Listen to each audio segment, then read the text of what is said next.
Remakes are remaking me sick.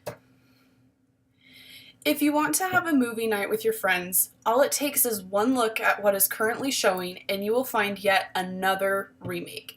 The summer blockbuster lineup includes The Mummy, Cars 3, Pirates of the Caribbean I Don't Even Know What Number, Despicable Me 3, Spider-Man, and Transformers. Granted, some of these are considered sequels, but are they really? Hollywood, for the past few decades, has been obsessed with remakes of great classic movies. Is this because they are running low on creative juice, or is it because this is what sells? There are many different films that have been remade multiple times, but let's just look at The Mummy as our main example. The original Mummy was filmed in 1932, then British filmmakers made their own version in 1959, the first remake in the Mummy series. Brendan Fraser starred in the 1999 remake of the original Mummy, and finally, the newest remake of the series was released in theaters this past year, starring Tom Cruise. That is 3 different remakes. When is enough enough? Don't blame Hollywood for lazily remaking classics instead of bringing brand new ideas to the table.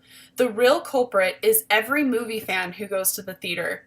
If no one was buying tickets to see this endless stream of reboots, sequels, and spin-offs, they wouldn't be made, is a theory by Mark Kropotwich in an article for the Huffington Post. Where is the creativity? We aren't allowed to copy another person's creative work, yet these Hollywood bigwigs make a living off of rehashing the same old stories.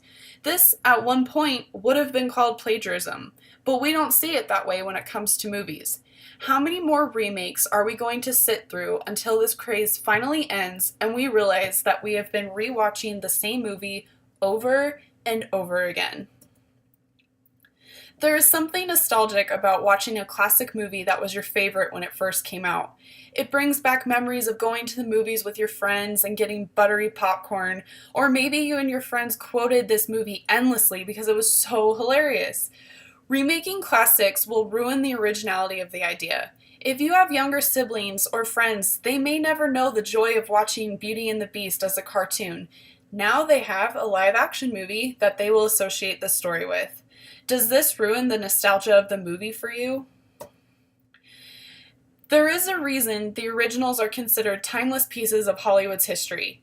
They were filled with groundbreaking technology and a story that you had never seen before. Are we ruining their honorable place in history by remaking these classic movies? If you were to consider rewriting a classic novel like The Lion, the Witch, and the Wardrobe, people would throw you in jail for plagiarism.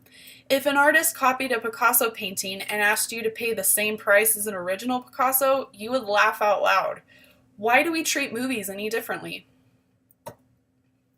All we are asking is that the next time you are thinking of going to see a remake of a timeless movie, watch the original before you go and see the remake. You might find that the original, without all of the latest technology, is actually better than the remake and has a flair of originality that you just can't seem to find these days.